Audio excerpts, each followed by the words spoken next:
Oke, baik. Mohon perhatiannya. Acara akan segera dimulai lagi. Materi selanjutnya. Oke. Assalamualaikum warahmatullahi wabarakatuh. Selamat siang semuanya.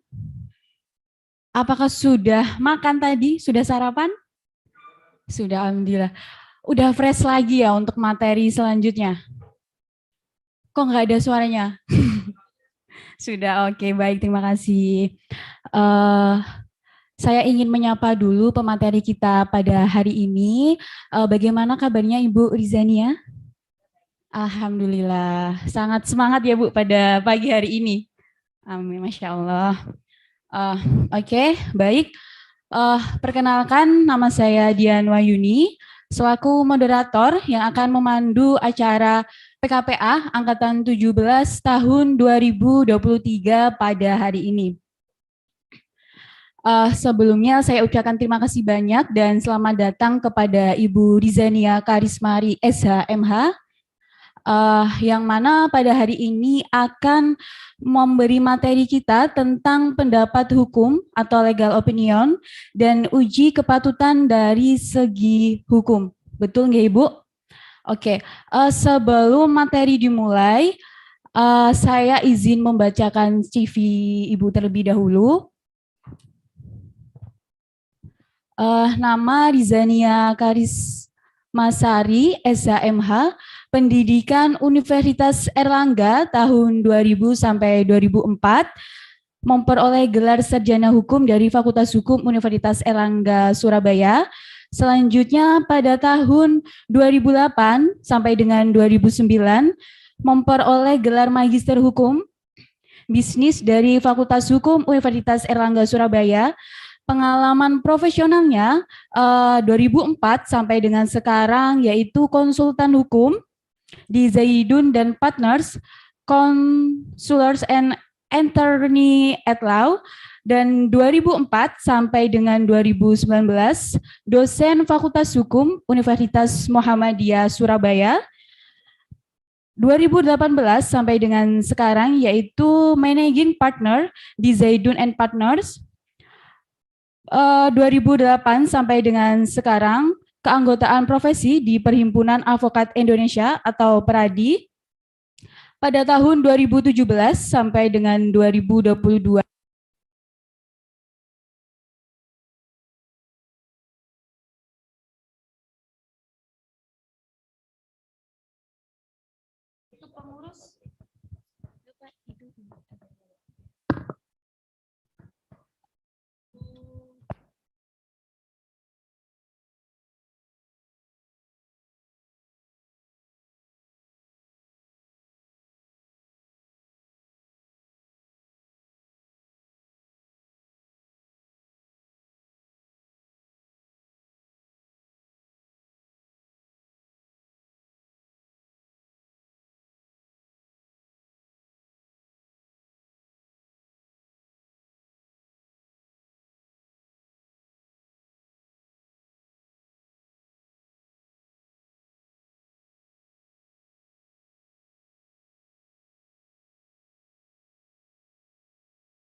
Ya.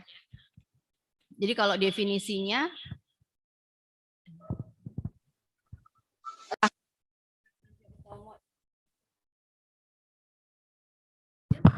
proses penelitian yang dilakukan para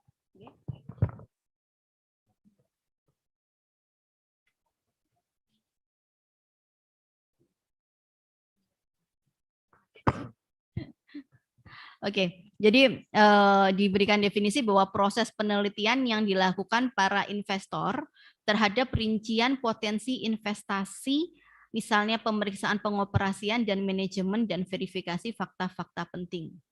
Jadi dalam legal due diligence itu nanti yang diperiksa itu adalah dokumen-dokumen. Penelitiannya berdasarkan dokumen. Makanya nanti kemampuannya teman-teman, rekan-rekan, Bapak Ibu harus bisa membedakan mana dokumen hukum dan mana bukan dokumen hukum. Karena lingkup kita adalah pemeriksaannya hanya pada berdasarkan dokumen-dokumen hukum, fakta-fakta hukum. Kemudian kalau dari standar profesi HKHPM itu diberikan penjelasan bahwa itu adalah kegiatan pemeriksaan secara saksama dari segi hukum dilakukan oleh konsultan hukum. Jadi yang melakukan itu harus konsultan hukum terhadap suatu perusahaan atau objek transaksi. Kenapa kok ada pilihan perusahaan atau objek transaksi? Karena kegiatan-kegiatan kita itu bergantung dari rencana perusahaan. Jadi bisa saja itu kita misalnya membeli saham pada perusahaan lain. Maka yang kita periksa adalah perusahaannya. Apakah perusahaan itu dalam keadaan sehat dari sisi hukum. Kalau dari objek transaksi misalnya suatu perusahaan akan menerbitkan atau meningkatkan modal mengambil dari saham portfolionya. Itu kita ceknya dari objek transaksinya begitu. Kemudian tujuannya apa? Nah, itu harus dilihat lagi. Kalau itu tujuannya adalah pengambil alihan atau akuisisi, maka kita harus cek perencanaan kita seperti apa. Dalam jangka waktu berapa lama kita akan melakukan akuisisi tersebut, begitu. Untuk memperoleh informasi atau fakta material yang dapat menggambarkan kondisi suatu perusahaan atau objek transaksi. Nah, fakta material itu apa sih? Fakta material itu adalah fakta hukum yang akan mempengaruhi keputusan investor dalam mengambil keputusan. Apakah kalau tadi contoh saya adalah membeli saham perusahaan melakukan akuisisi, apakah dengan saya mengakuisisi ini saya sudah aman dari sisi hukum? Makanya harus dilihat misalnya apa nih? Ternyata nilai modal dasar perusahaan lebih kecil dari hutangnya, misalnya seperti itu. Maka itu termasuk fakta material yang harus kita sampaikan. Kemudian misalnya ternyata dari hutang itu aset yang dijaminkan masih atas nama direksi secara pribadi. Padahal kita harus paham bahwa konsep dari kepemilikan benda itu harus atas nama perusahaan.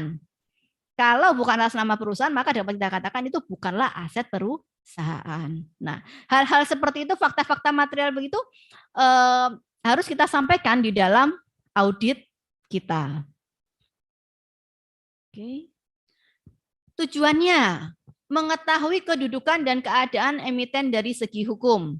Jadi kalau melihat kedudukannya, apakah kepemilikan saham itu sudah sah dilakukan. Jadi kalau misalnya peralihan saham, kalau rekan-rekan mau mempelajari bagaimana cara kita menjadi pemegang saham, maka yang pertama adalah satu, kita masuk pada awal pendirian perusahaan. Kita langsung jadi pemegang saham. Dua, pada saat kita melakukan transaksi jual beli, ya. Nah, bedanya apa? Kalau kita masuk sebagai pemegang saham di awal, maka uang itu langsung masuk ke rekening perusahaan karena itu adalah modal setor, ya. Jadi di dalam PT ada istilah modal dasar, ada modal disetor. Modal setor adalah modal yang benar-benar disetor di dalam rekening perusahaan. Oke. Kemudian, tapi kalau pakai yang cara kedua, masuk sebagai pemegang saham dengan melakukan pembelian saham pada salah satu pemegang saham, uangnya masuk ke perusahaan enggak? Enggak. Uangnya masuk kepada si penjual. Tapi kedudukannya sama, Anda sebagai pemegang saham. Maka kita harus mengetahui kedudukan orang yang datang ke kita nih untuk minta jasa nih, kedudukannya dia sebagai apa gitu. Posisinya seperti apa. Kemudian yang kedua adalah memenuhi prinsip keterbukaan. Ya, keterbukaan informasi, tidak boleh ada yang ditutupin karena itu akan menjadi pertimbangan dalam transaksi. Apakah transaksi itu akan tetap dilakukan atau tidak. Ya. Yang ketiga, landasan pengambilan keputusan. Jadi yang 1, 2, 3 ini sangat berpengaruh, saling terkait begitu ya. ketika itu sudah ada prinsip keterbukaan, maka pengambilan keputusan itu akan menjadi lebih mudah bagi investor. Dengan audit kita, dia akan terbantu untuk melihat apakah perusahaan itu sehat atau tidak. Apakah sahamnya perlu saya beli apa tidak. Apakah hutang-hutang ini akan membebani saya ketika saya membeli saham atau mengakuisisi perusahaan itu atau tidak. Begitu. Fungsi, nah fungsinya ini nih. Menghindari terjadinya permasalahan hukum. Jadi kalau sudah dari awal tahu bahwa ternyata asetnya perusahaan itu masih atas nama perorangan, gitu, belum dibalik nama menjadi atas nama perusahaan, maka dia bisa menghitung. Menghitung gimana? Menghitung resiko, ya. Karena itu nanti akan muncul permasalahan hukum. Kalau misalnya itu ternyata atas nama Bapak Adi misalnya, ya, dan ternyata belum dibalik nama menjadi nama perusahaan, kemudian Pak Adinya meninggal dunia, maka secara hukum itu adalah milik atau kewenangan atau haknya dari ahli waris dari Pak Adi gitu. Nah, terus kemudian apa yang harus dihitung lagi? Yang harus dihitung adalah kalau terjadi balik nama tahun ini. Kenapa? Karena harga tanah di tahun-tahun yang lalu dengan harga tanah tahun ini kan pasti akan berbeda. Maka perusahaan harus bisa menghitung. Jadi audit ini fungsinya adalah menghindari permasalahan-permasalahan. Jadi kita sebagai konsultan hukum harus bisa kira-kira dengan kondisi ini permasalahan apa saja yang akan timbul. Nah, itu nanti munculnya di mana? Di opinion. Jadi bagaimana Bapak, Ibu, rekan-rekan semua bisa membedakan apa yang harus masuk di audit. Jadi kalau fakta bahwa tanah itu belum atas nama perusahaan, itu masuknya di audit. Tapi nanti ketika memberikan solusi dan jalan keluar, itu ada di opinion. Dua hal yang saling terkait tetapi tetap harus ada bisa dibedakan. Karena nanti pada saat kalau di pasar modal dari audit dan opinion kita harus meringkas lagi menjadi prospektus yang sangat ringkas untuk bisa dibaca oleh calon investor. Begitu. Ya. Menghindari terjadinya permasalahan. Kemudian mengetahui permasalahan secara dini. Tadi saya bilang harus ada bisa memprediksikan permasalahan hukum apa yang akan timbul. Terus kalau sudah diketahui, bagaimana cara solusinya. Kalau solusinya ya kalau belum atas nama pribadi, maka solusinya adalah dilakukan transaksi. Tapi juga harus diingat, transaksi itu enggak gratis, ada pajak-pajaknya. Ada BPHTB, ada pajak penjualan, ya itu harus disampaikan kepada klien. Karena itu menjadi bagian perhitungan dari klien untuk biaya yang harus dia lakukan dalam melakukan suatu transaksi. Kemudian penyelesaian secara dini. Yang keempat, menghindari pemborosan anggaran.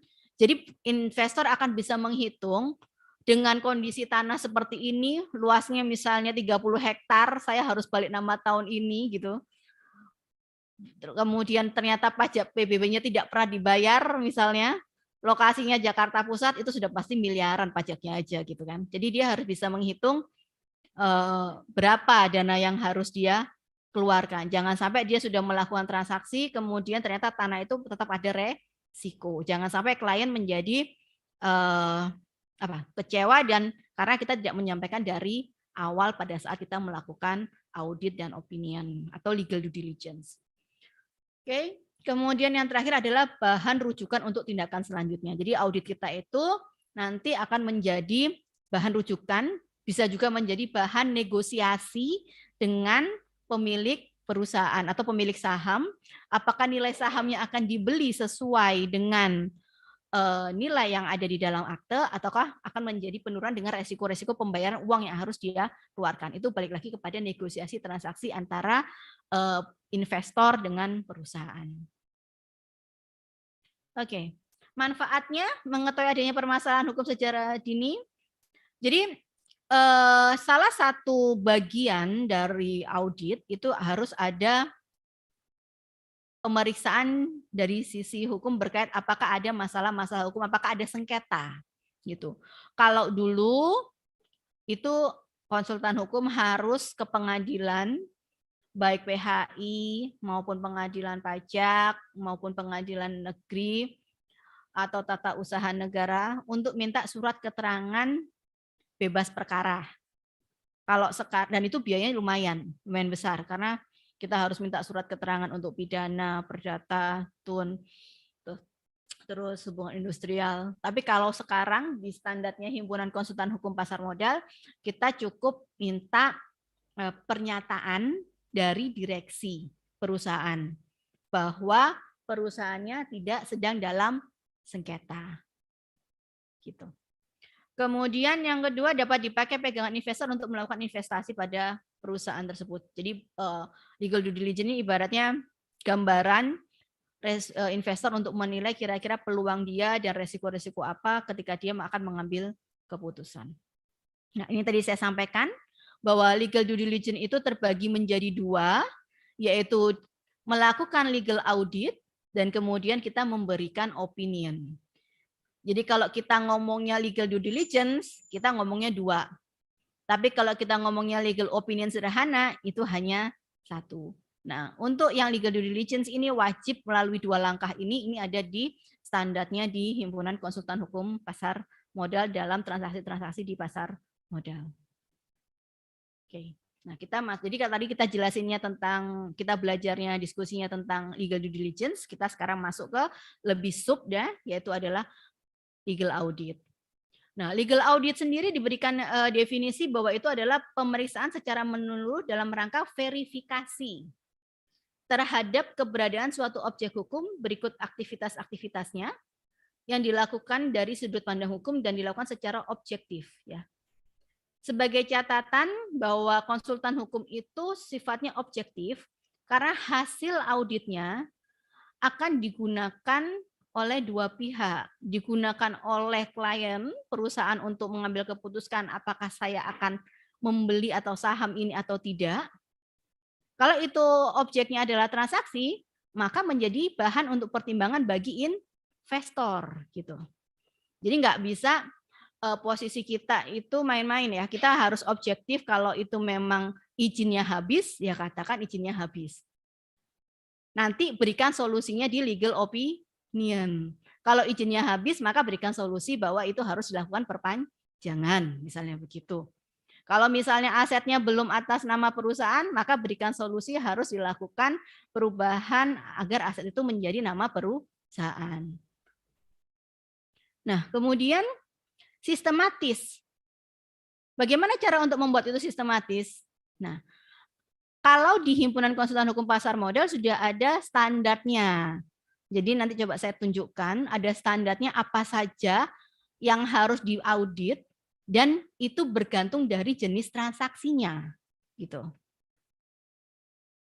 Logis berdasarkan sistem hukum yang berlaku. Jadi kalau kita audit, karena kita hukumnya Indonesia, sistem hukumnya Indonesia, maka kita tetap harus pakai semua peraturan perundang-undangan. Kenapa saya nggak bilang undang-undang? Kenapa saya bilangnya peraturan perundang-undangan? Karena itu bisa saja diatur tidak di undang-undang, bisa juga di PP, bisa juga di peraturan-peraturan lain. Bahkan kalau itu daerah bisa dilakukan di Perda, peraturan daerah. Jadi salah satu catatan konsultan hukum itu adalah harus mau dan wajib membaca, karena peraturan itu selalu berkembang. Jadi saya sendiri pun berusaha dalam satu hari kalau memang ada informasi baru, peraturan apapun itu berkaitan dengan bidang yang saya tekuni, saya akan baca gitu. Karena kan asasnya adalah bahwa setiap orang dianggap tahu gitu. Kalau kita nggak tahu dan kita meeting, kita yang malu gitu kan. Jadi kita nggak update, ya kita sendiri yang akan merugikan diri kita sendiri. Karena kepercayaan klien itu juga bergantung dari kapasitas dari kemampuan kita gitu. Oke, manfaatnya mengetahui tingkat kepatuhan, legalitas kepemilikan harta dan kewajiban serta legalitas kegiatan. Jadi perusahaan ketika Bapak Ibu, ada yang punya perusahaan sendiri nggak nih Bapak Ibu di sini nih? Hah? Ada update ya bahwa itu harus dengan OSS, kemudian NIB, sekarang sudah tidak ada lagi SIUP ya. Jadi kita pakainya NIB, kemudian dari NIB itu nanti ada LBI-nya, KBLI-nya gitu. Nah, itu harus kita lihat apakah itu sudah sesuai ya, apakah aktenya sudah menyesuaikan dengan KBLI-nya, kemudian NIB-nya juga sudah sesuai dengan akte tersebut. Karena kalau belum itu harus dilakukan perubahan akte untuk penyesuaian begitu. Informasi atau gambaran yang untuk pengambilan keputusan terhadap perusahaan yang diaudit. Oke. Keterbukaan, prinsipnya adalah keterbukaan dan materialitas, tadi sudah kita diskusikan. Kemudian parameternya adalah peraturan perundang-undangan dan asas-asas hukum. Oke. Kenapa asas-asas hukum penting? Karena dalam perseroan itu sangat banyak sekali asas-asas yang harus dipahami, karena itu akan beresiko terhadap audit. Jadi saya cerita beberapa waktu yang lalu, saya melakukan audit suatu perusahaan, dia perusahaan terbuka, begitu. Nah, di laporan kan kalau kita periksa kan juga membaca laporan keuangan tahunannya dia. Di laporan keuangan tahunnya disebutkan di situ ada di arus kasnya. Jadi mohon maaf ya kalau misalnya kita nanti ikut, Bapak Ibu tertarik untuk ikut di Himpunan Konsultan Pasar Modal, kita nggak akan bicara cuman undang-undang, tapi kita nanti ujiannya itu kita ada baca neraca, ada. Jadi kita juga bicara tentang dana pensiun gitu, karena kan kita license-nya dari Otoritas Jasa Keuangan. Nah, Otoritas Jasa Keuangan membawahi semua itu gitu. Jadi saya cerita pada waktu itu saya audit, nah ternyata di laporannya itu dia nyatakan tidak ada perkara. Cuman kan sekarang zamannya semua bisa di-searching tuh, semua bisa dicari tuh di internet. Akhirnya karena memang ada kewajiban di dalam audit untuk mencari kebenaran, maka saya coba searching. Dan ternyata di informasi perkara Mahkamah Agung muncul nama PT itu sedang berperkara. Nah itu, nah kemudian saya membaca putusannya, ya. Membaca putusannya, ternyata di dalam putusannya itu menyatakan bahwa dinyatakan wan prestasi, pengembalian saham, jadi pengembalian saham dari perusahaan penggugat kepada tergugat. Kemudian di salah satu amar putusannya juga menyatakan ada kewajiban pemegang saham untuk melakukan pembayaran karena kesalahan dari anak perusahaan. Gitu. Nah, pada waktu itu saya cek juga ternyata ada perlawanan atas eksekusi itu. Nah, terus kita sebagai yang audit gimana nih? Kita harus ngomong apa gitu kan? Nah, masukkanlah di dalam audit bahwa memang ternyata ada perkara. Masukkan bunyi amarnya. Kemudian masukkan pula bahwa di situ pemegang saham turut bertanggung jawab. Nah, kalau ngomong pemegang saham betul bertanggung jawab ini kan kita harus cek asasnya nih, ya kan? Karena pada prinsipnya bahwa di perseroan itu tanggung jawabnya adalah sebatas modal yang disetor.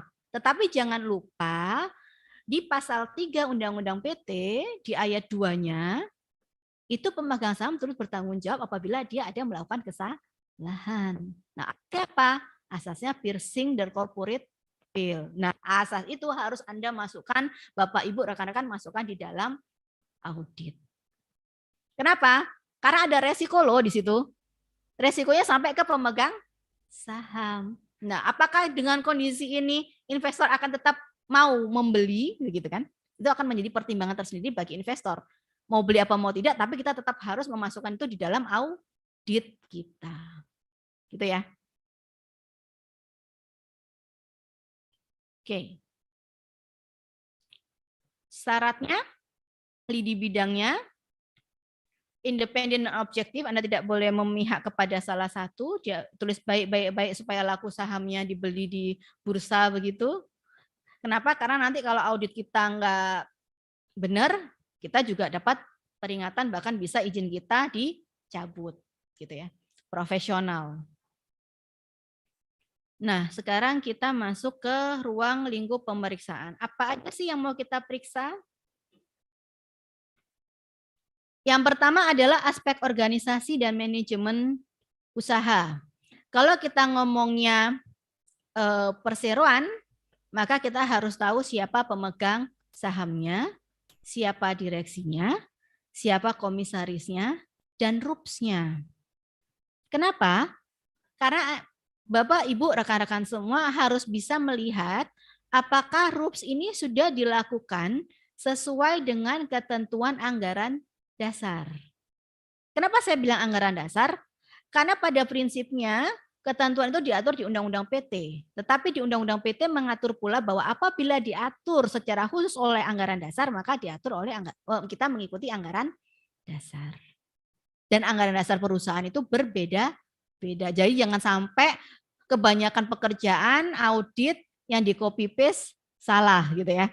Jadi Anda harus benar-benar, jadi kalau di kantor saya benar-benar membagi PIC untuk setiap perusahaan itu berbeda supaya konsentrasi dan tidak ada dokumen-dokumen yang hanya sekedar copy paste saja begitu. Jadi walaupun yang di audit itu sama, tetapi pasti perusahaan ada aturan-aturan berbeda, khususnya tentang quorum RUPS, ya, quorum RUPS dan quorum kehadiran dan quorum pengambilan keputusan, serta negatif covenant dalam penjaminan biasanya, begitu. Kemudian sumber daya usaha, transaksi-transaksi. Nah, auditnya juga berkaitan dengan perjanjian-perjanjian. Perjanjian semuanya harus diaudit. Perjanjian yang material, yang akan mempengaruhi keputusan investor untuk melakukan transaksi atau keputusan manajemen untuk membeli saham tersebut atau tidak kalau transaksinya adalah akuisisi misalnya. Kemudian yang keempat adalah permasalahan-permasalahan yang dihadapi oleh perusahaan. Apakah ada permasalahan dengan pemegang saham mayoritas, dengan manajemen, dan aset-asetnya. Oke, ini.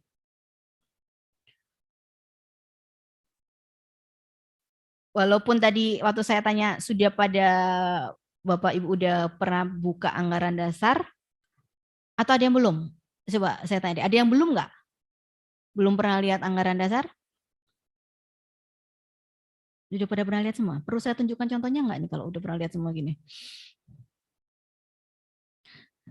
Oke, saya coba tunjukkan ya.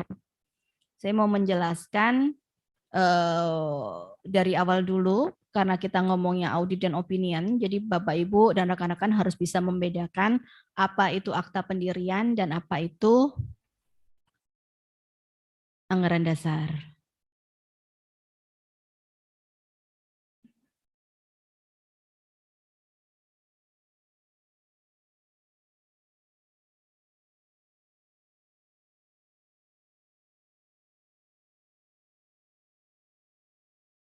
Ini saya coba kasih contoh perusahaan real. Tapi saya sudah minta izin sih sama yang punya perusahaan untuk bisa menunjukkan contoh ini. Oke, jadi pendirian perusahaan itu, perseroan terbatas itu, pendirian perseroan terbatas itu harus dengan akta nota real. Maka judulnya adalah akta pendirian. Di notaris, notarisnya siapa? Nah, kemudian siapa yang menghadap? Ini adalah contoh dari akta pendirian ya. Nah, kemudian nama. Namanya PT. Jangka waktu berdiri PT, jangka waktu berdiri PT itu bisa dengan jangka waktu, bisa dengan tidak terbatas. Jadi kalau dia dengan jangka waktu ya hanya 25 tahun, ya close, karena di anggaran dasarnya menentukan begitu. Nah, ini tadi yang saya sampaikan maksud dan tujuan. Maksud tujuan yang harus sesuai dengan ini ya. Jadi ada maksud dan tujuannya bergerak di bidang apa, kemudian kegiatan usahanya apa saja gitu.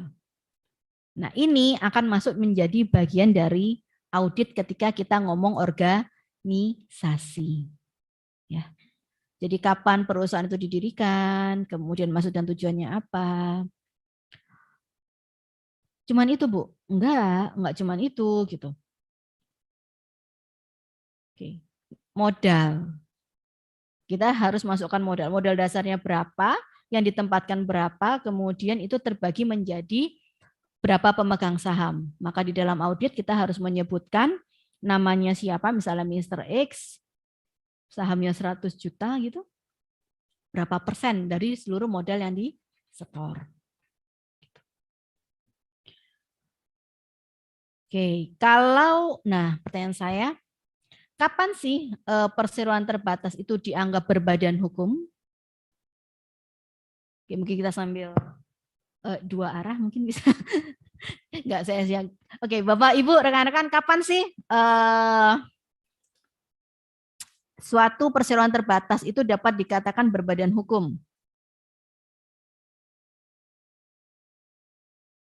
Kalau jawabnya salah juga nggak apa-apa, nanti tetap saya benerin gitu. Sambil saya kenalan ya. Monggo, silakan Bapak Ibu yang mau berdiskusi dengan saya. Angkat tangan, kita kenalan.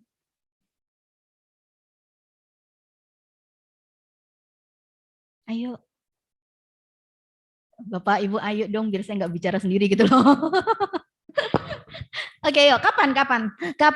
Karena kalau audit kita harus tahu bahwa itu sudah berbadan hukum apa tidak. Karena berkaitan dengan tanggung jawab. Kalau dia belum berbadan hukum, tanggung jawabnya bukan kepada perseroan loh ya. Dan itu harus kita masukkan di audit. Tapi kalau itu sudah berbadan hukum, ya tinggal kita masukkan tanggal kapan dia berbadan hukum. Nah, kapan dia berbadan hukum? Monggo, silakan. Dengan Pak siapa? Ya, benar. Jadi kalau dari jawaban Pak Afif, sejak ada pengesahan dari Kunham. Nah, kan ada jarak tuh ya. Ada jarak dari pengajuan pengesahan dengan pendirian. Seandainya pada saat dia belum mendapatkan pengesahan, ternyata perusahaannya ternyata perusahaan jual produk misalnya, dia sudah melakukan transaksi tuh, terus ada rugi 1 November, pengesahan keluar Desember, tanggung jawabnya siapa? Nah, itu yang pentingnya ya. Jadi rekan-rekan harus perhatikan bahwa tanggal pengesahan itu penting karena untuk melihat tanggung jawab dari direksi. Direksi bertanggung jawab secara penuh yang ditunjuk berdasarkan akta pendirian berdasarkan pengesahan. Sejak berbadan hukum maka itu menjadi tanggung jawab direksi. Maka saran saya nanti kalau Bapak Ibu punya perusahaan, jeda antara akta pendirian sampai dengan pengesahan, adakanlah RUPS pertama kali.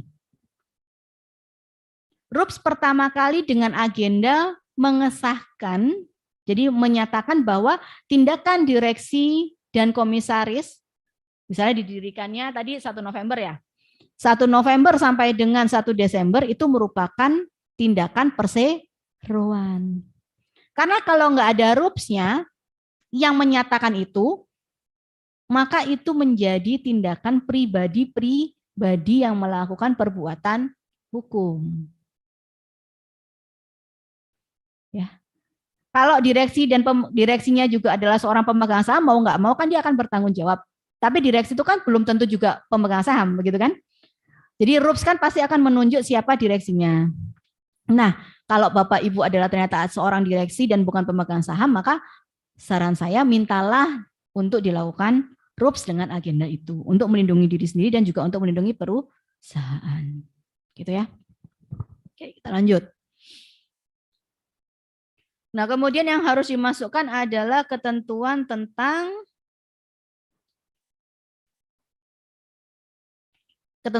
RUPS. Jadi tadi saya sudah sampaikan ada quorum ya, quorum kehadiran dan quorum pengambilan keputusan. Sebenarnya kalau tidak ada masalah, paling nggak enak kalau perseroannya ternyata sengketa. Kita audit, jadi ada audit dalam rangka transaksi, ada audit dalam rangka karena ada sengketa. Nah, kalau dalam sengketa itu kita harus detail melihat apakah benar rapat itu sudah dilakukan sesuai ketentuan anggaran dasar. Apakah quorumnya kedatangan kehadiran itu terpenuhi? Dengan terpenuhinya, apakah quorum pengambilan keputusan itu juga sudah terpenuhi atau tidak?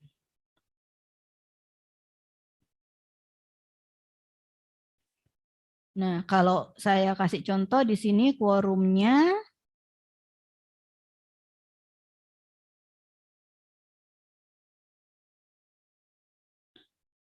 di sini mengikuti ketentuan perseroan terbatas. Jadi dia tidak mengatur di contoh yang ini. Tapi ada juga anggaran dasar yang mengatur sendiri secara khusus. Oke. Nah, nih tugas dan wewenang direksi. Ini saya kasih contoh untuk perusahaan yang normal-normal saja ya. Nanti saya akan kasih contoh lagi untuk akte yang akan ada akte yang bermasalah begitu.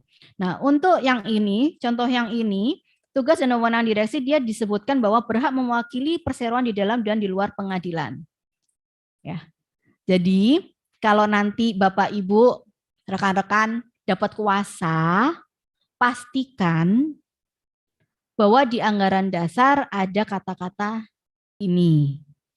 Kemudian pastikan juga ada akta pengangkatan direksi. Makanya nanti kalau di dalam waktu belajar surat kuasa nanti masukkan akte pengangkatan sebagai direksi. Karena pada saat sidang pertama kali di pengadilan yang diperiksa itu, yang harus dibawa itu anggaran dasar terakhir perseroan, akta pengangkatan direksi, KTP direksi dari sisi pemberi kuasa.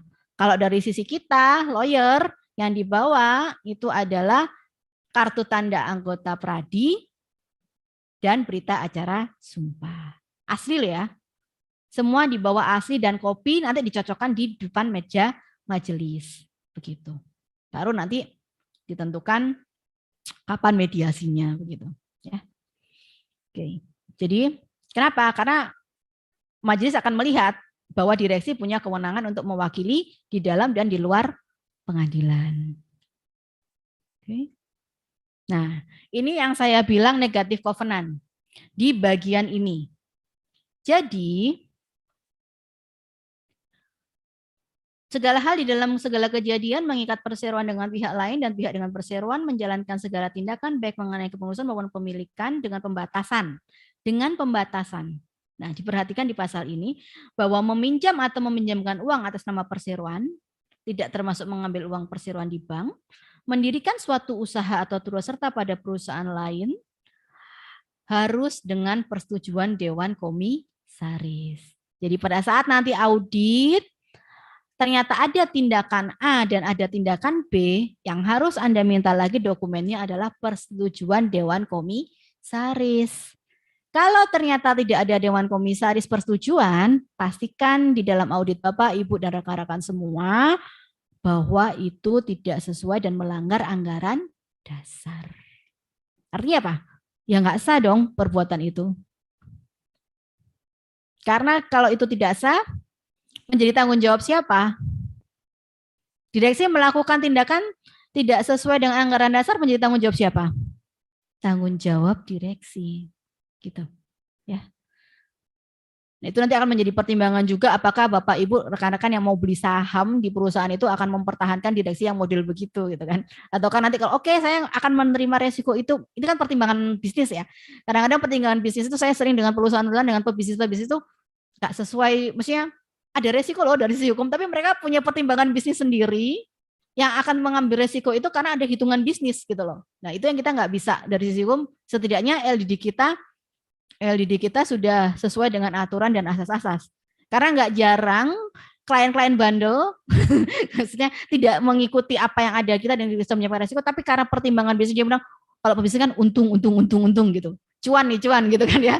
Nah, tapi ketika ternyata mentok dan mereka ada masalah, ujung-ujungnya balik lagi ke kita. Ya kalau dari sisi lawyer sih ya sudah oke, rezeki ada yang balik lagi gitu ya. Tapi kan masalahnya menjadi semakin buruk, semakin panjang karena memperbaiki yang sudah nggak benar itu susah. Apalagi kalau sudah bersengketa. Jadi kalau mau bisnis, sisi hukumnya tolong Bapak Ibu, walaupun dari sisi bisnis itu menguntungkan, resiko-resiko hukum itu juga harus dihitung begitu. Oke. Ya. Ya. Dia biasanya dia akan oke, itu Mas itu teknis. Biasanya dia bilang teknis itu nih ya, nanti aku akan minta persetujuan komisaris. Padahal dia belum tentu nih, komisaris bukan orang dekatmu loh ya. Ada dia tidak memberikan ya begitu. Jadi kadang-kadang terutama pebisnis senior ya Bu ya. Kalau pebisnis senior sudah aduh kadang-kadang ngikutinnya waduh. Gitu. Oke. Oke, kemudian pembatasan. Siapa yang berhak? Apakah direktur utama ataukah bisa diwakili oleh direksi yang lain? Jadi kalau Bapak Ibu audit, itu dilihat direksinya ada siapa dan SOP-nya bagaimana. Ada direktur operasionalkah, ada direktur keuangan, ataukah semua hanya disebut direktur gitu. Karena itu pembatasan dari siapa yang berhak untuk melakukan suatu tindakan. Karena nanti kalau kita terima dokumen-dokumen perjanjian, kita harus melihat apakah direktur yang tanda tangan di perjanjian ini memang direktur yang berwenang sesuai dengan anggaran dasar.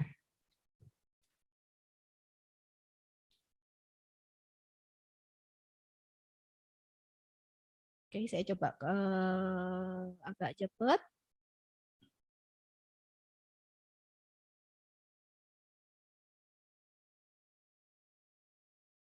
Nah, ini contoh pengesahan. Jadi bentuknya keputusan. Kenapa saya memberikan contoh pengesahan? Karena nanti ada istilah persetujuan dan penerimaan pemberitahuan. Itu konsekuensi hukumnya berbeda.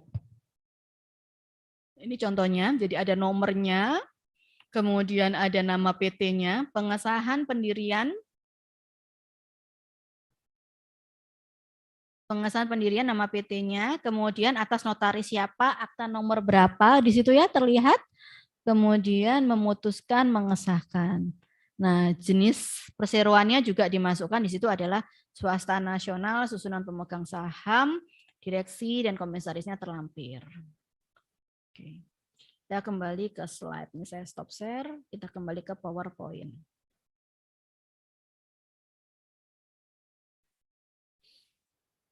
Oke. Kemudian yang harus kita masukkan juga apa sih di objek pemeriksaan kita? Perizinan. Perizinan. Kita masuk ke perizinan. Jadi perizinan pasti kaitannya dengan modal, pasti kaitannya dengan maksud dan tujuan dari kegiatan perseroan yang tadi saya sudah jelaskan, dikasih contoh di pasal 3 ya, di akta yang tadi. Jadi kalau ngurus NIB, saya coba kasih contoh lagi ini. Oh, ada.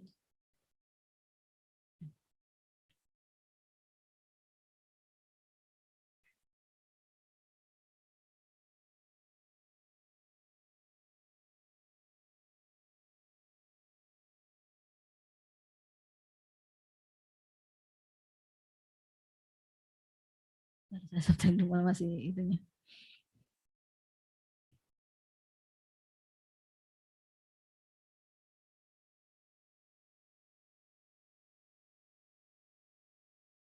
Oke, saya kasih contoh NIB untuk kantor saya ya. Jadi walaupun jadi kalau sekarang mau bentuknya firma, perseroan, itu tetap harus ada NIB-nya.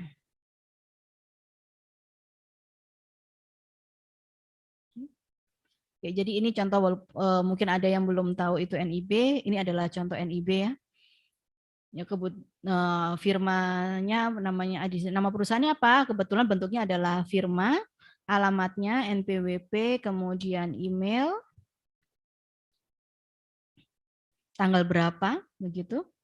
Karena mengikuti aturan baru, walaupun sudah didirikan di tahun 96, maka NIB-nya tetap sesuai dengan tanggal diterbitkannya NIB oleh BKPM. Nah, di dalam NIB ini nanti kemudian muncul KBLI-nya gitu. Jadi nanti kalau Bapak, Ibu, rekan-rekan, pastinya tujuannya kan ikut PKPA, walaupun ada juga sih yang nggak mau jadi pengacara, mau ngambil ilmunya aja gitu. Tapi ketika Anda nanti sudah lulus, sudah ujian, kemudian sudah dilantik, kan resmi tuh jadi advokat. Nah, tentukan apakah hanya mau menjadi advokat dengan aktivitas pengacara ataukah dengan aktivitas konsultan hukum. Karena NIB-nya berbeda.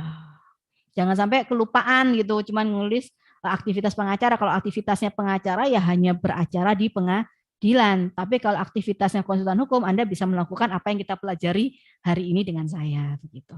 Jadi audit dan opini itu masuk di dalam aktivitas konsultan hukum, gitu ya. Ini contoh untuk kegiatan firma di bidang hukum.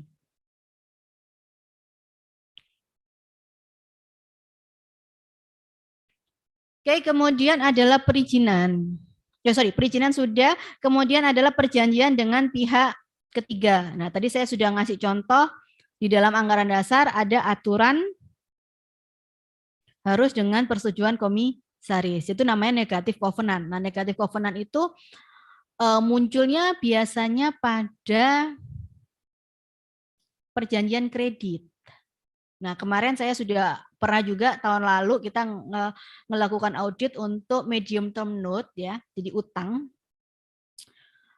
Dia sudah melakukan audit, ternyata di dalam hasil audit kita ingatkan Bapak Direksi, ini ada negatif covenant di perjanjian utangmu gitu. Jadi harus minta izin pada bank. Misalnya ini Mandiri misalnya ya. Nah, langkahnya gimana? Ya ajukan bahwa ada tindakan ini, mengajukan persetujuan untuk dari bank atas transaksi yang kita lakukan. Ternyata banknya tidak memberikan izin. Solusinya apa? Ya berarti satu jadi kalau di dalam audit saya hanya ngomong ada negatif covenant, harus minta izin pada Bank Mandiri berdasarkan perjanjian nomor sekian-sekian, tanggal sekian-sekian, gitu kan ya. Nah, di bagian opini, solusi yang harus saya sampaikan apa? Satu, minta persetujuan bank. Dua, lunasi utangnya di bank kalau banknya tidak setuju, gitu. Nah, mau perkara dia ngelunasinya dengan utang lain ke bank yang lain, ya itu terserah. Saya nggak akan sampai ke situ gitu. Saya hanya sampai di dua opsi solusi supaya transaksi ini tetap bisa jalan. Nah, kalau seandainya si klien, si perusahaan itu mau melunasi karena si Bank Mandiri tadi tidak mau menyetujui, ya mungkin dia akan berhutang dengan bank lain. Pastikan di dalam perjanjian kredit yang baru tidak ada syarat lagi yang sama dengan perjanjian yang pertama. Karena kalau ada syarat lagi ya sama aja, transaksi juga tidak bisa dilaksanakan. Itu ya. Kemudian perpajakan ini baik perpajakan perusahaan maupun pajak bumi dan bangunan dari aset-aset perusahaan. Aset tenaga kerja dan sengketa. Oke. Nah, ini tadi kita udah diskusi. Ada akta pendirian dan seluruh perubahannya. RUPS harus memenuhi persyaratan quorum dan pemberian suara. RUPS ada dua, RUPS tahunan dan RUPS luar biasa. Maka perubahan di dalam perseroan terbatas itu juga ada dua, perubahan anggaran dasar dan perubahan data perseroan. Ya. Jadi kalau ada orang ngomong, ya kan itu belum mendapatkan pengesahan perubahan direksinya. Jangan sampai alumni PKPA Wijaya Kusuma ngomong gitu ya. Pengesahan hanya satu kali pada saat pendirian. Ya. Perubahan data perseroan itu ada pakainya adalah pemberitahuan. Jadi nanti hanya penerimaan pemberitahuan. Oke. Telah memenuhi persyaratan pengesahan dan persetujuan perubahan.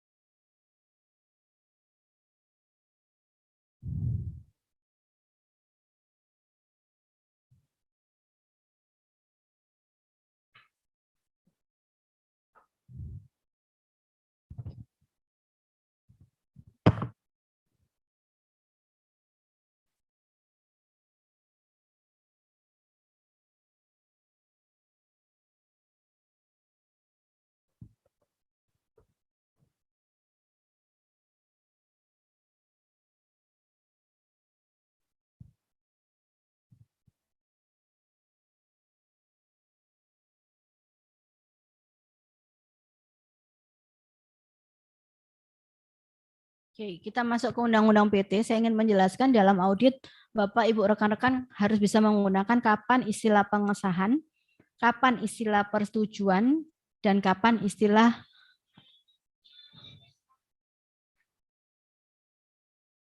penerimaan pemberitahuan. Nah, itu ada di pasal 21.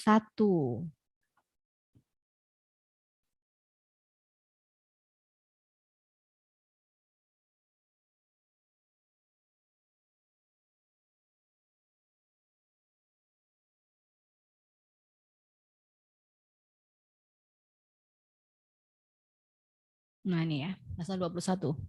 Undang-Undang PT bahwa perubahan anggaran dasar tertentu harus mendapat persetujuan menteri. Jadi kalau pengesahan itu hanya 1 kali pada saat pendirian, perubahan anggaran dasar tertentu harus mendapat persetujuan. Jadi kalau di ayat 2, pasal 21 ayat 2, A sampai F, itu adalah perubahan anggaran dasar yang harus mendapatkan persetujuan. Nama perseroan dan atau tempat kedudukan, maksud dan tujuan serta kegiatan perseroan, jangka waktu berdirinya perseroan, besarnya modal, pengurangan modal ditempatkan dan disetor, status tertutup menjadi terbuka. Nah, kemudian di ayat 3, perubahan anggaran dasar selain sebagaimana dimaksud pada ayat 2, cukup diberitahukan. Jadi jangan sampai ketika audit, istilah yang digunakan itu salah ya. Jadi itu bisa dilihat di pasal 21, kalau ragu-ragu, dilihat aja di pasal 21, oke berarti ini harus mendapatkan persetujuan. Kalau ini cukup pemberitahuan. Kenapa? Karena kalau cukup pemberitahuan itu, sejak RUPS perubahan itu, maka itulah yang berlaku. Kalau itu pemberitahuan. Tapi kalau persetujuan, baru berlaku pada saat sudah mendapat persetujuan. Gitu. Jadi kalau ada tindakan-tindakan lain yang dia gunakan dengan alasan misalnya, oh ini sudah RUPS dan setuju untuk pemegang saham berubah menjadi terbuka. Tetapi kan selama belum ada persetujuan dari kementerian, maka itu tidak bisa dikatakan sebagai perusahaan terbuka. Di samping ada prosesnya terlebih dahulu melalui otoritas jasa keuangan. Gitu.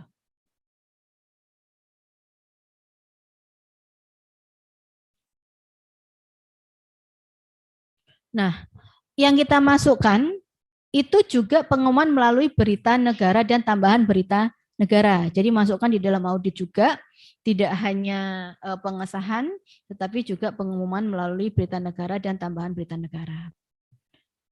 Oke, saya masih sampai di anggaran perusahaan dan perubahan. Monggo, saya stop di sini dulu. Kalau ada pertanyaan di bagian yang ini, silakan moderator.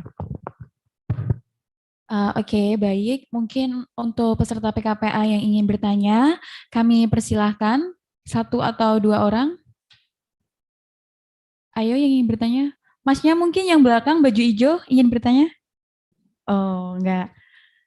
Biasanya yang belakang-belakang ini Bu ya, yang semangat-semangat. Mungkin yang paling belakang, Bapak, paling belakang sendiri?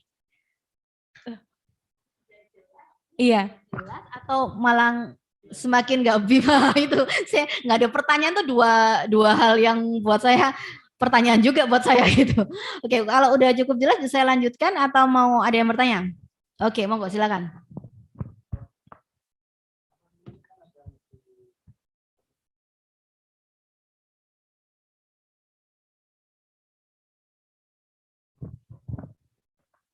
Saya coba buka pasalnya ya. Ini saya stop share. Jadi seperti yang saya bilang, kalau kita ngomongnya audit, kita ngomongnya perseroan, jangan lepas dari pegangan kita itu adalah Undang-Undang PT dan Undang-Undang Pasar Modal. Di samping kalau peraturan yang lain berkaitan dengan maksud dan tujuan dari perseroan. Oke. Jadi gini, ada 2 jenis akta dalam RUPS. Kalau kalau yang pernah baca akte itu ada 2. 1, berita acara RUPS dan akta pernyataan keputusan rapat. Ya. Bedanya apa? Jadi semua akte, semua berita acara RUPS itu dilakukan nantinya. Kenapa nantinya? Karena boleh dibawa tangan. Ya. Nantinya dengan akta notarial.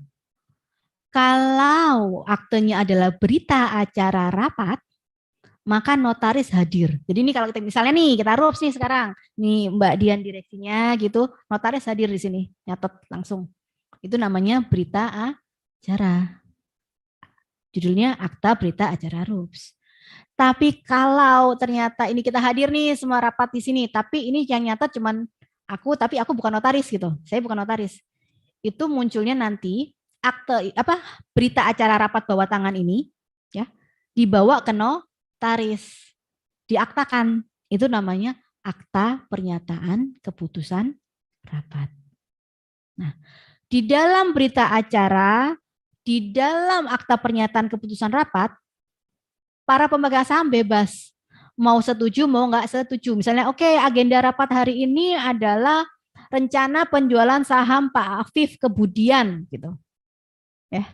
Jadi harus dilihat di anggaran dasar, apakah di anggaran dasar diatur setiap penjualan pemegang saham pemegang saham itu harus mendapatkan persetujuan RUPS. Kalau di anggaran dasar itu tidak harus persetujuan RUPS, Pak Afif bebas jual aja tuh ke Mbak Dian. Nggak perlu RUPS-RUPSan, karena di anggaran dasar tidak diatur. Tapi kalau di anggaran dasar itu diatur, maka harus ada RUPS bahwa penjualan sahamnya Pak Afif ke Mbak Dian ini harus dengan persetujuan. Ataukah di dalam anggaran dasar diatur bahwa sahamnya Pak Afif ini harus ditawarkan dulu nih kepada saya, kepada pemegang saham lain. Nah, pemegang saham lainnya siapa gitu? Misalnya Pak Alex misalnya, maka harus Pak, misalnya di pemegang saham ada 4, Pak Afif, Pak Alex, Pak Adi, Pak Iman gitu. Nah, kalau anggaran dasar itu mengatur bahwa penjualan saham itu harus ditawarkan pada pemegang saham terlebih dahulu, ya Pak Afif harus nawarin dulu nih ke 3 orang ini. Kalau 3 orang ini nggak mau, baru ditawarkan ke Mbak Dian yang orang luar, gitu ya. Jadi tetap harus berdasarkan anggaran dasar. Kalau mau berita acara, mau pernyataan keputusan rapat, ada setuju nggak setuju itu monggo. Nanti dicatat oleh notaris kalau dia hadir, maka berita acara Bapak Iman dan Bapak ini nggak setuju dan tidak akan menjual, tidak akan membeli sahamnya.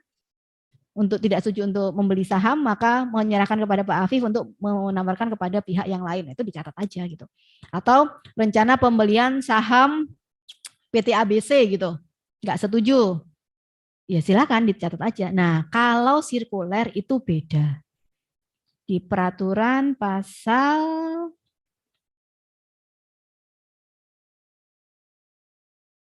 nih, pasal 91.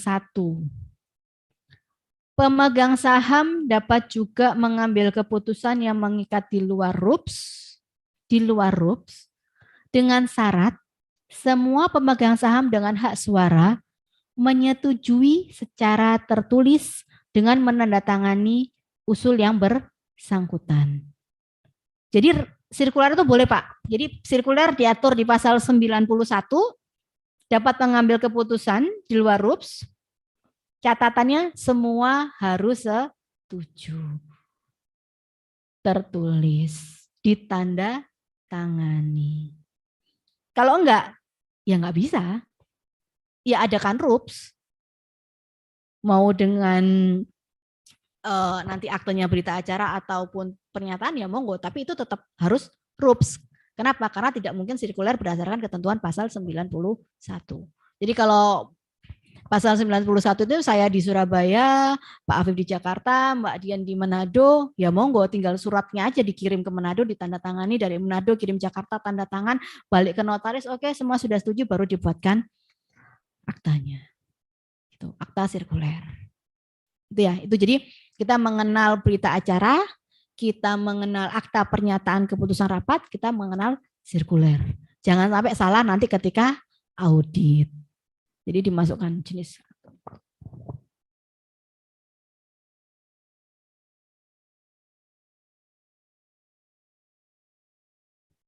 Oke, anggaran dasar perusahaan perseroan sudah selesai, saya masuk ke modal ya.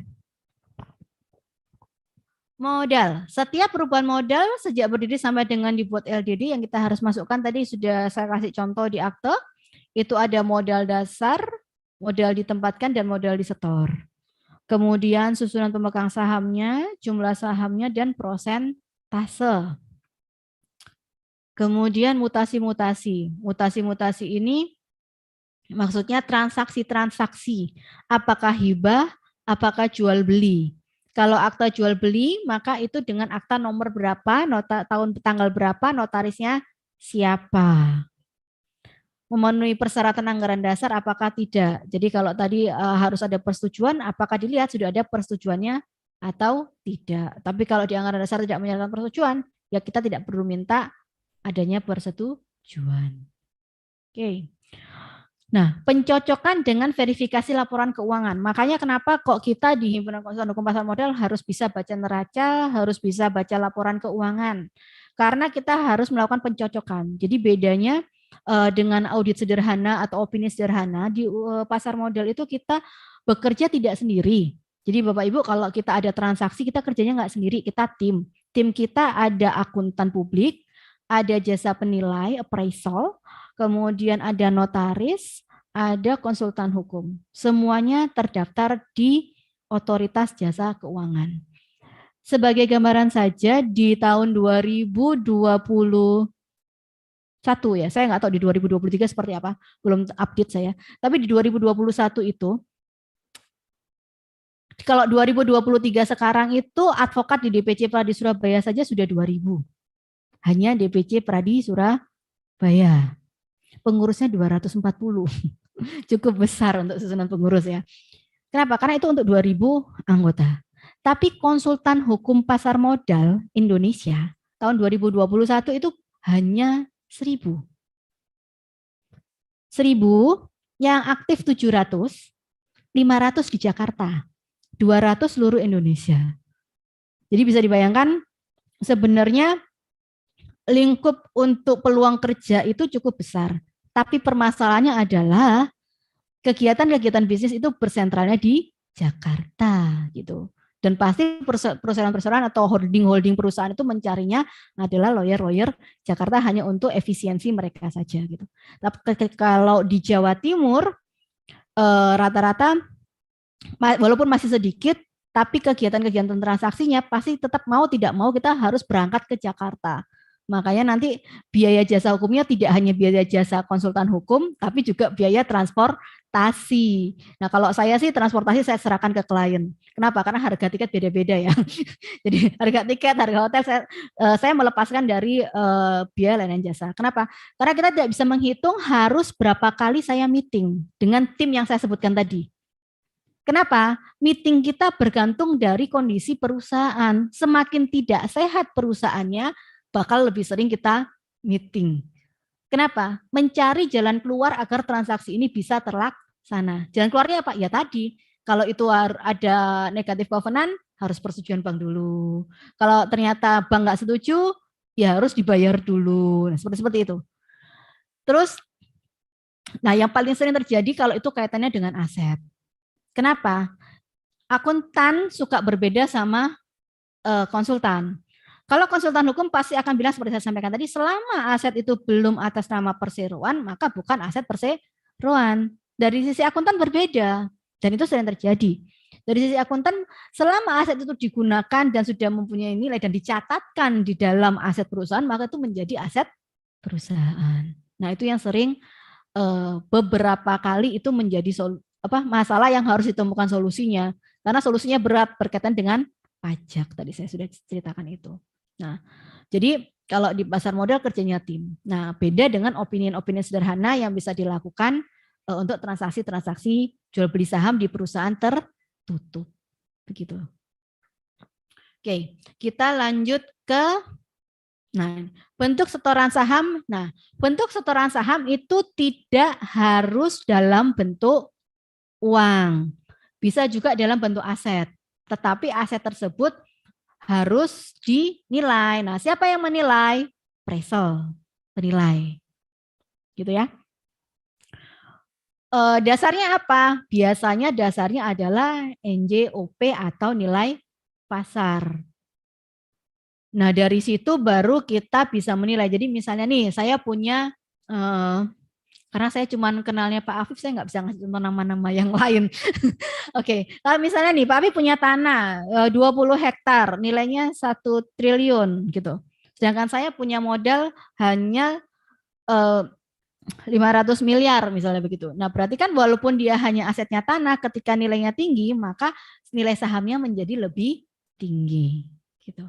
Nah, cuman dari sisi pemegang pemilik tanah juga harus menghitung apakah saya dengan menyerahkan dengan inbreng aset ini, kalau sudah menyerahkan inbreng asetnya tanah, artinya tanah itu menjadi milik perseroan.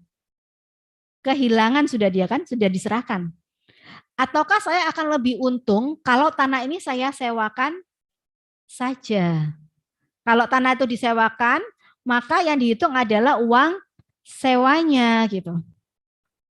Nah, kalau itu yang dihitung, tanah tetap milik pemilik tanah.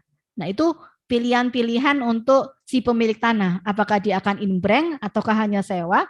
Kalau hanya sewa yang dihitung adalah uang nilai uang sewa. Tapi kalau itu tanah yang dinilai adalah harga tanahnya dan dia kehilangan hak atas tanah dengan diserahkannya sebagai penyertaan modal di dalam perseroan, gitu ya. Kemudian pemegang saham dalam bentuk badan hukum yang memiliki 50% atau lebih modal harus diperiksa aspek hukumnya. Jadi nih, kalau misalnya ternyata yang saya periksa itu adalah holding, jadi keterbukaan dengan klien itu penting, verifikasi awal itu penting. Nanti kalian, Bapak Ibu, rekan-rekan ada mata ajar teknik wawancara klien. Bagaimana mengeksplor klien untuk menyampaikan fakta yang sebenarnya. Karena kalau fakta di depannya itu nggak jujur, ada yang ditutupi atau karena ketidaktahuan tidak tersampaikan, yang beratnya di konsultan hukum nantinya. Jadi kalau misalnya nih, apakah ada anak perusahaan? Ada, tapi cuma di daerah gitu. Dia ngomong di daerah, tapi ternyata sahamnya 70% di anak perusahaan. Di daerah sih, tapi karena kepemilikannya lebih dari 50%, maka kita juga harus audit anak perusahaan tersebut. Kenapa? Dengan kepemilikan 70% itu adalah material untuk mempengaruhi tindakan dari holding. Ya. Jadi kalau audit, tanyakan di awal pemegang sahamnya siapa, anak perusahaannya ada berapa persen kepemilikannya. Karena kalau lebih dari 50% atau 50% atau lebih, kita harus audit juga. Nah, itu berpengaruh pada schedule kerja kita gitu. Semakin banyak yang begitu, mau nggak mau kita menambah tenaga untuk tenaga auditor kita dan waktunya. Nah, kalau kerja sama OJK bareng sesuai dengan ketentuan itu selalu dibatasi. Ada audit hanya boleh 45 hari, ada boleh. Nah, itu bergantung dari jenis transaksinya. Jadi pastikan ketika Anda ketemu klien, maksud tujuan, identitas, dan kondisi yang sebenarnya, apapun itu case-nya. Terus yang itu adalah, selain itu juga harus bisa membedakan fakta hukum dan fakta non-hukum. Nah, di perseroan itu ada buku daftar saham. Tapi pengalaman saya jarang yang buat. Ya. Diatur di Undang-Undang PT, tapi faktanya sepanjang saya bekerja sebagai konsultan hukum itu amat sangat jarang. Terutama perusahaan tertutup. Kalau perusahaan terbuka pasti. Nah, saya mau cerita sedikit. Kalau Bapak Ibu punya perusahaan, tolong nanti ada buku daftar ada buku daftar sahamnya. Kenapa? Kemarin saya melakukan eksekusi itu kesusahan karena pencatatan itu tidak ada, sedangkan saham itu kan sekarang tidak tercatat, hanya tercatatnya di akta, kemudian tercatat di Kementerian Hukum dan HAM. Jadi kan akta itu kan ada kewajiban 30 hari setelah akta dibuat itu kan kita sampaikan ke kementerian tuh. Kemudian dari kementerian akan keluar tuh daftar pemegang saham. Ketika tidak update di buku daftar saham dan ada perbedaan, nah kemarin saya melakukan eksekusi, ada perbedaan antara buku daftar saham, jadi case yang pertama beda antara buku daftar saham dengan pencatatan di kementerian. Di case yang kedua tidak ada buku daftar saham di perseroan itu. Nah itu akan menghambat terjadinya eksekusi. Kalau dari sisi pihak yang menang, itu menghambat sih. Tapi kalau dari sisi pihak yang kalah, ya sudahlah kan nggak jadi dieksekusi gitu ya. Tapi pada prinsipnya kalau kita ngomong good corporate governance, maka itu harus ada buku daftar saham. Nah, ketika di case yang pertama itu ada perbedaan, maka eksekusi dilakukan berdasarkan pencatatan di Kementerian Hukum dan HAM. Ya. Jadi nanti kalau Bapak Ibu adalah pemegang saham, pastikan nama Bapak Ibu sudah tercatat tidak hanya di daftar saham perseroan, tapi juga di kementerian. Nanti udah ngeluarin duit banyak, aktenya sudah dibuat, tapi ternyata tidak disampaikan kementerian, tetap secara yuridis bukan pemegang saham.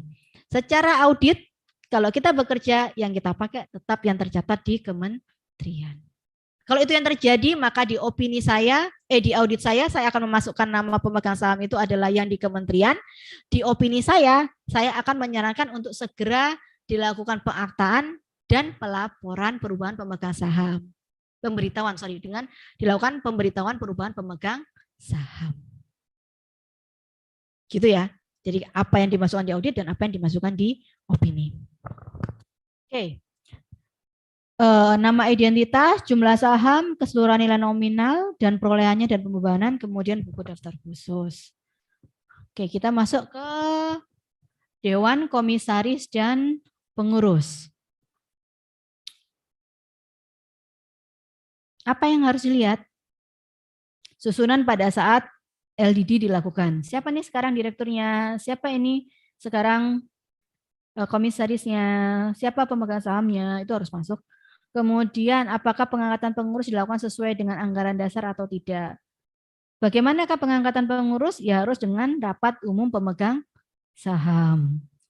Bisa dimasukkan di dalam agenda tahunan, tapi biasanya masuknya pada RUPS luar biasa. Karena RUPS tahunan itu untuk laporan operasional dan laporan keuangan tahunan.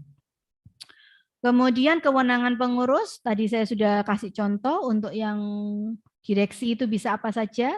Kemudian KTP, NPWP, dan riwayat hidup dari pengurus. Oke. Kemudian kita masuk ke izin. Izin usaha, ketenaga kerjaan, izin persetujuan, ya ini bergantung ruang lingkupnya ya. Saya kasih contoh untuk yang perseroan yang tadi. Kalau mau ada pertanyaan silakan ya.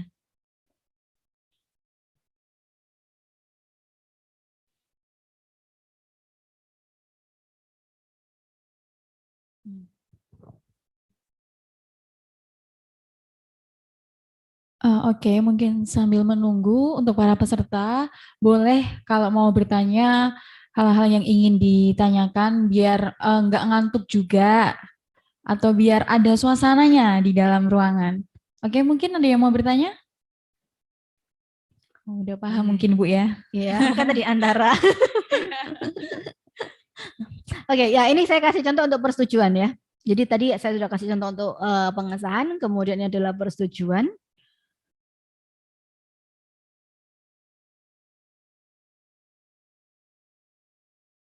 Surat keterangan domisili. Nah, jadi kalau perizinan itu kan bergantung dari kegiatan usahanya. Tapi yang jelas kalau pajak itu harus ada NPWP, di sini kelihatan ya, ada NPWP, kemudian SPPKP. SPPKP ini sebenarnya untuk tender-tender dengan pemerintah ya. Kalau tender dengan pemerintah maka perseroannya itu harus ada SPPKP. Kemudian sertifikat. Nah ini kalau ini berkaitan dengan sama seperti kita advokat, izin kita itu perorangan. Ya Bapak Ibu, izin kita perorangan. Kita bisa jalan sendiri walaupun tidak bekerja bersama dengan orang lain. Cuman seperti saya juga, kenapa saya memilih untuk bersama-sama dengan rekan sejawat saya mendirikan bekerja di suatu firma, karena hukum itu luas. Jadi maksudnya saya kembalikan ke Bapak Ibu, apakah akan bekerja sendiri ataukah bersama dengan pihak lain. Tapi kalau saya memilih, saya bekerja bersama-sama bareng-bareng dengan rekan karena hukum itu luas dan nilai jual dari seorang advokat itu adalah ilmunya, kapasitasnya. Nah, ketika saya punya license sebagai konsultan hukum pasar modal, nah yang datang ke saya itu kan pasti tidak hanya masalah pasar modal, begitu kan? Makanya saya punya rekan yang ahli di bidang lain. Gitu. Walaupun secara umum advokat yang lulus dan sudah punya kartu tanda advokat secara umum harus menguasai seluruhnya, secara umum ya. Secara umum. Perdata, pidana, tun, karena ilmunya sudah ada di dalam PA dan di dalam S1 kan. Cuman untuk menaikkan nilai jual, saran saya sebaiknya rekan-rekan, Bapak Ibu semuanya punya kompetensi tambahan yang menjadikan nilai lebih. Sehingga klien datang itu dia tahu dia datang ke orang yang tepat karena keahlian. Gitu. Jadi itu aja sih. Kalau mau kerja sendiri saya nyaman kerja sendiri.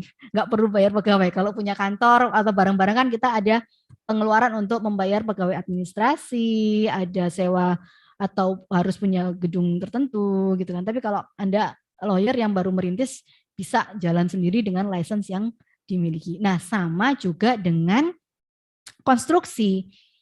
Nah, ketika Bapak Ibu mengaudit perusahaan konstruksi, itu nanti harus melihat bahwa sertifikat badan usahanya itu perorangan loh. Tapi izinnya itu izin perusahaan. Sama tadi kan saya kasih contoh tuh. Izinnya ada firma Zainun and Partner.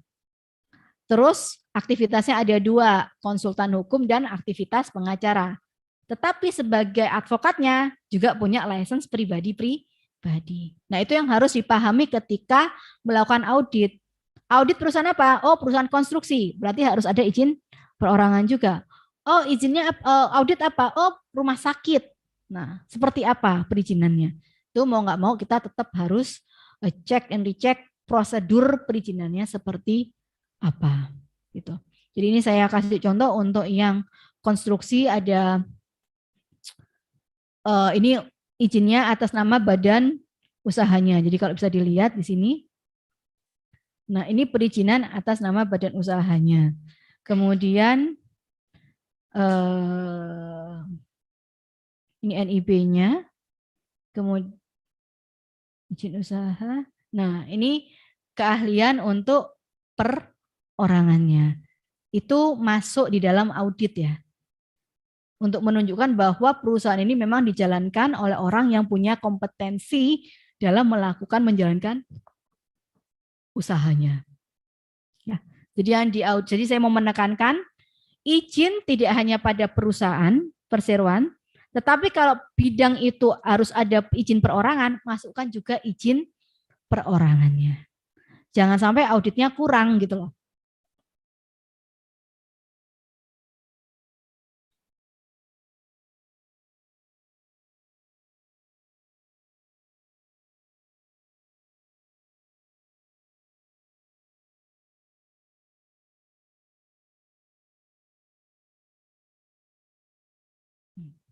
Oke, setelah perizinan kita masuk ke aset.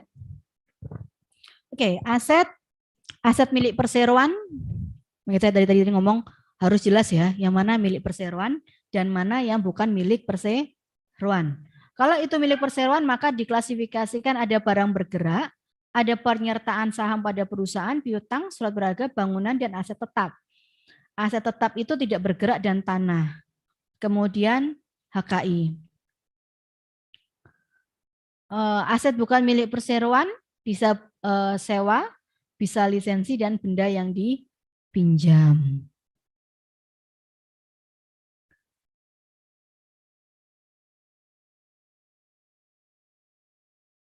Kemudian perjanjian, kalau audit perjanjian ada nama perjanjian, misalnya perjanjian kredit, perjanjian sewa menyewa, identitasnya bagaimana, namanya siapa, objeknya apa, ruang lingkup, uangnya, sewanya senilai berapa? Sewanya 5 tahun, per tahunnya 800 juta misalnya, masukkan. Terus jangka waktunya 5 tahun, sudah berjalan 2 tahun, tersisa 3 tahun. Misalnya begitu. Nah, pembatasan negatif covenant bunga zaman. Negatif covenant tadi yang saya sampaikan kalau ada persetujuan dari bank pemberi kredit, itu harus dimasukkan pasal berapa, bunyinya seperti apa. Oke, ini jenis-jenis perjanjian, banyak sekali jenis perjanjian ya, ada sewa nyewa, kerjasama, lisensi, keagenan, kemudian utang piutang, pemasukan bahan baku. Ini perjanjian perjanjian dengan emisi efek, ada perjanjian penjaminan, agen penjualan, kalau memang transaksinya di pasar modal. Kemudian yang selanjutnya adalah permasalahan hukum. Apakah ada permasalahan hukum atau tidak? Karena kalau ternyata itu belum putusan dan masih petitum, perkaranya masih jalan, maka kita tetap harus menyampaikan. Karena kan kalau masih petitum, perkara masih jalan, kemungkinan gugatan lawan dikabulkan dan tidak itu kan masih ada. Artinya seandainya pun dikabulkan, maka apa yang diminta di dalam petitum, misalnya dia minta ganti rugi 1 triliun gitu. Nah, itu kan kita harus masukkan sebagai bagian dari resiko gitu. Jadi ketika ada perkara, tidak cuma cukup sampai bahwa ada perkara gugatan lawan prestasi dari PT X kepada PT Y gitu, nggak cukup sampai di situ, tapi masukkan juga petitum yang diminta. Masukkan juga tahapannya sampai di mana begitu. Kalau tidak ada, ya cukup pernyataan saja dari direksi dan komisaris. Jadi direksi membuat 2 pernyataan, pernyataan bebas perkara untuk perseroannya dan pernyataan bebas perkara bahwa saya tidak sedang dalam sengketa gitu untuk dirinya sendiri. Jadi kalau direksinya ada 4, ya masing-masing direksi membuat pernyataan untuk dirinya sendiri masing-masing. Terus yang direktur utama membuat 2 pernyataan, 1 untuk dirinya sendiri dan 1 untuk perseroan. Jadi yang dinyatakan yang pertama bahwa saya sebagai direktur tidak ada permasalahan hukum yang sedang berjalan, tidak ada sengketa. Surat pernyataan dia yang kedua sebagai direktur menyatakan bahwa perseroan ini tidak sedang dalam sengketa. Komisaris pun demikian. Komisarisnya ada berapa? Ada 4 ya. 4 komisaris bikin pernyataan untuk dirinya sendiri. Jadi yang bikin pernyataan 2 itu hanya direktur utama. Oke. Catatan, jika anggota pengurus pernah terlibat perkara perlu diungkapkan dan diberikan pertimbangan apakah hal tersebut mempunyai dampak negatif yang material terhadap perusahaan atau kegiatan usaha. Jadi kalau memang ada, disampaikan pernah ada, terus resikonya atau pertimbangannya seperti apa. Nah ini, apa saja yang menjadi bahan audit? Hasil legal audit terakhir dan audit keuangan terakhir. Jadi kalau ternyata perusahaan itu sudah berdiri sejak tahun 45, udah pernah diaudit di tahun 2000, maka audit itu menjadi bahan kita. Kita auditnya nggak perlu lagi dari tahun yang sudah dilakukan audit itu. Ya. Jadi referensi kita hasil legal audit terakhir. Kemudian anggaran dasar, perubahan, dokumen-dokumen perizinan, surat kuasa, surat perjanjian, bukti kepemilikan aset. Kalau itu tanah maka sertifikat. Kalau itu kendaraan bermotor maka BPKB. Kemudian dokumen-dokumen terkait dengan kasus atau perkara. Pihak lain, keterangan pengadilan atau pihak dari instansi lain. Kalau diperlukan, tapi setidaknya sekarang sudah cukup dengan pernyataan direksi dan komisaris. Oke, saya selesai di audit sebelum ke opini. Oke, yuk nanya yuk, biar gantian ngomongnya. Saya minum dulu. Oke, baik. Ada yang bertanya mungkin untuk para peserta PKPA? Oke, baik. Boleh berdiri? Oh iya, Pak.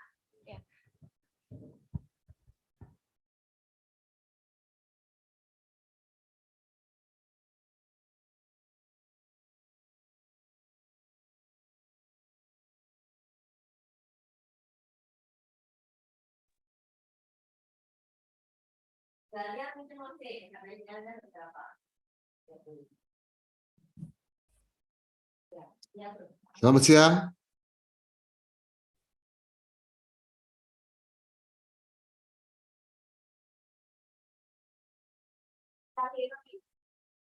Selamat siang.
Maafkan.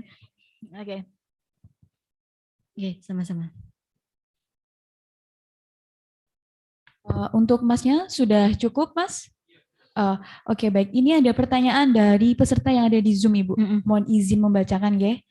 Pertanyaannya, untuk penambahan KBLI di NIB, apa perlu merubah adanya akta pendirian khususnya pada modal? Seperti itu, Ibu, pertanyaannya.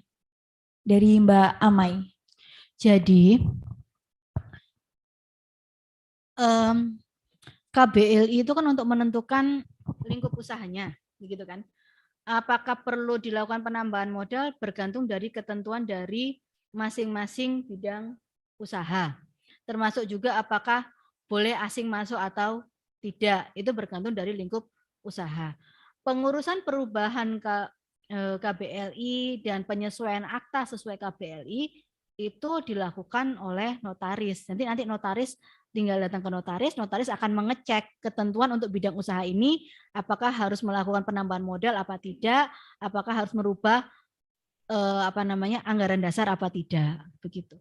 Kalau baru satu akta pendirian, ya yang dirubah adalah akta pendirian merubah, jadi yang dirubah akta pendirian menjadi anggaran dasar terbaru. Karena akta pendirian hanya satu kali, gitu. Tapi kalau sudah pernah beberapa kali perubahan, maka ngomongnya bukan lagi perubahan akta pendirian, yang ngomongnya adalah perubahan anggaran dasar. Oke, baik. Itu mungkin Mbak Amai dari peserta Zoom sudah terjawab pertanyaannya. Mungkin di sini untuk para peserta lagi yang ingin bertanya, waktunya masih 10 menit sebelum Isoma. Ada yang ditanyakan lagi atau mungkin yang ada di Zoom bisa bertanya melalui kolom komentar. Untuk di sini mungkin Mas Mbaknya, Bapak Ibu ada yang ditanyakan? Apa cukup? Kok nggak ada suaranya ya? Iya mungkin ya Bu ya. Oke, ya. Bisa berdiri Mas?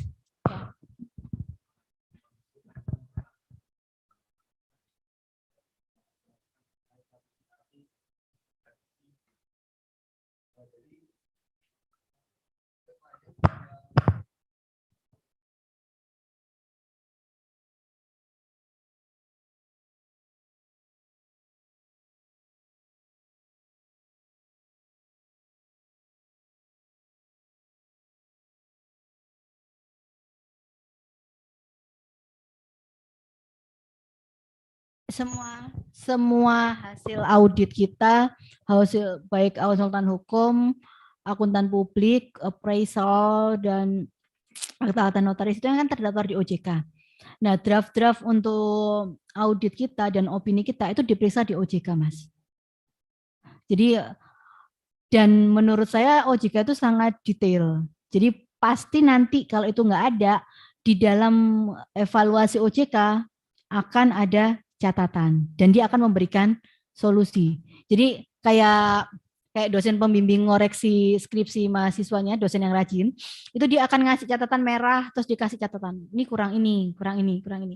Nah, semakin kita sering ke OJK, pasti kita sudah bisa mengenal stylenya dari OJK sehingga itu meminimalisir. Jadi kalau itu memang tidak diatur, maka kita wajib untuk berkonsultasi dengan OJK. Begitu. Karena kan aturan OJK itu amat sangat cepat juga berubah sih ya. Jadi ya, kecuali kalau ketentuan tentang benturan kepentingan dan materialitas itu tetap kan 20% materialitas itu.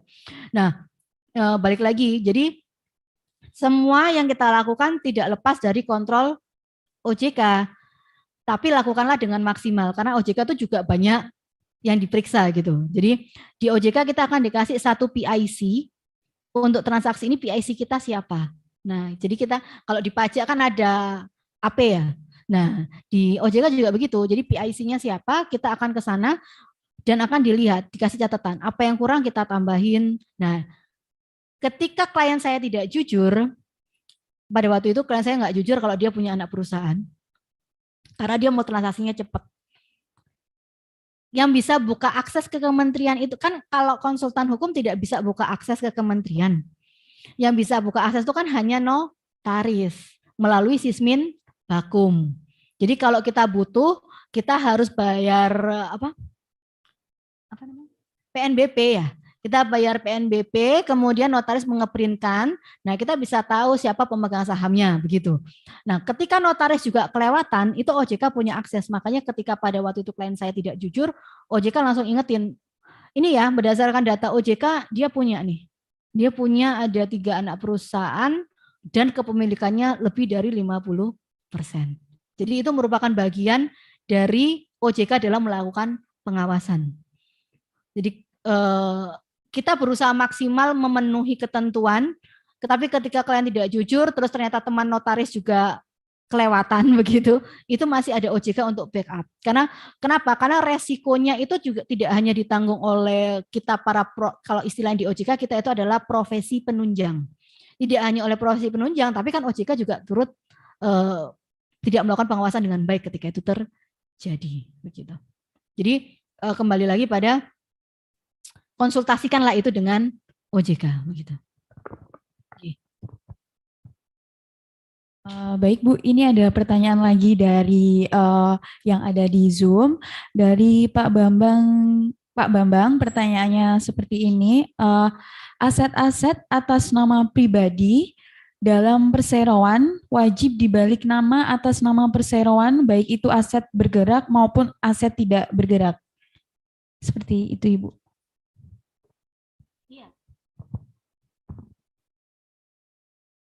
Wajib dibalik nama karena selama aset itu tidak atas nama perseroan, maka di dalam catatan konsultan hukum itu tidak dapat dikatakan sebagai aset perseroan. Nah, itu akan mempengaruhi nilai aset, gitu kan. Nah, nilai aset itu kan bergantung dari nanti mempengaruhi dari nilai transaksinya. Kalau dia mau menerbitkan obligasi, akan dilihat kesesuaian antara obligasi yang akan diterbitkan dengan nilai asetnya. Seperti itu, Pak. Jadi dari sisi kepemilikan secara yuridis selama belum atas nama perseroan maka bukan milik perseroan.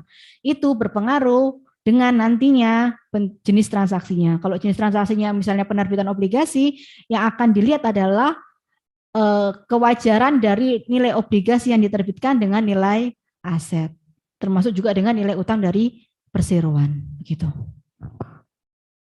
Oke, baik. Sudah terjawab ya Pak Bambang, peserta yang ada di Zoom. Ini waktunya masih 4 menit. Mau ditambahin apa langsung isoma Ibu? Atau mungkin ada pertanyaan lagi?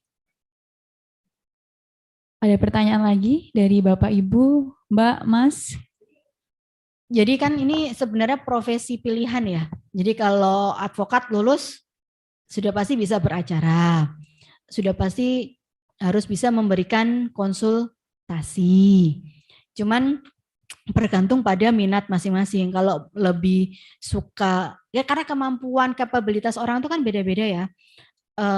Ada yang punya kemampuan berbicara lebih dibandingkan menulis.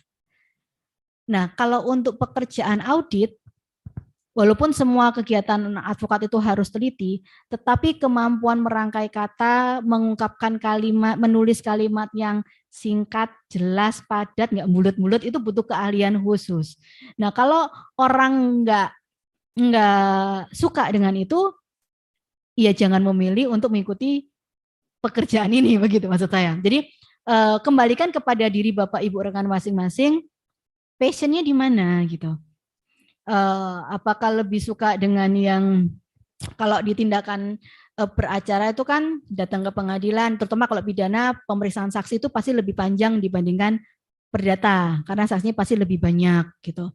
Kemampuan debat berhadapan langsung dengan jaksa begitu kan, itu butuh kemampuan khusus bagaimana Anda bisa berpikir cepat, membaca berkas, kemudian bertanya ketika pertanyaan saksi tidak sesuai, Anda membuat pertanyaan baru, itu juga butuh kemampuan khusus gitu. Jadi untuk memilih spesialisasinya nanti di mana, ya kembalikan pada diri Bapak Ibu rekan masing-masing, minatnya kemana.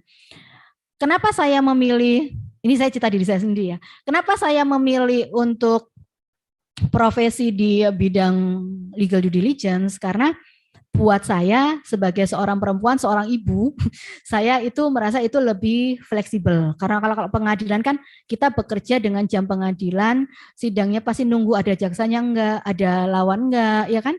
Kemudian ketika kita lawan kita sudah siap, jaksa sudah siap, hakimnya masih ngantri meriksa banyak perkara gitu, terutama kalau di kota-kota besar. Sedangkan kalau di pekerjaan ini saya bisa mengatur sendiri ritme kerja saya. Pagi saya ngantar anak sekolah, habis itu saya kerja lagi, nanti siang saya masih bisa ngantar pindah dari sekolah ke tempat les gitu ya, terus habis itu saya bisa bekerja lagi. Saya bisa mengatur dan saya tidak terikat. Terikat saya adalah kalau saya ada jadwal-jadwal meeting yang saya bilang tadi, bareng-bareng sama tim kecil di kantor saya atau tim luas yang bareng-bareng dengan profesi penunjang yang lain. Jadi itu kembali pada interest dan pertimbangan Bapak Ibu masing-masing ketika mengambil spesialisasi. Tapi setidaknya ketika PKPA ini sudah ada gambaran profesi-profesi atau bidang-bidang apa saja yang bisa Bapak Ibu rekan-rekan semua tekuni sebagai seorang advokat. Begitu. Itu tadi saya untuk sesi yang pertama ini. Oke, baik Ibu. Mohon izin, ini ada pertanyaan lagi di Zoom. Apakah dijawab nanti atau sekarang Ibu? Oke. Untuk Mbak Amai, pertanyaannya akan dijawab nanti pada sesi kedua. Terima kasih atas pemaparan materi pada sesi pertama pada siang hari ini, Ibu. Selanjutnya nanti akan dilaksanakan pemaparan materi sesi kedua pada pukul 13.30 setelah ISOMA. Untuk para peserta PKPA dan pemateri kita pada hari ini, sekarang tepat pada pukul 12.30, saatnya kita ISOMA dan dimohon nanti kembali lagi di ruangan pada pukul 13.25. Oke, terima kasih. Saya ucapkan selamat istirahat, selamat makan, dan selamat sholat bagi yang menjalankan. Terima kasih.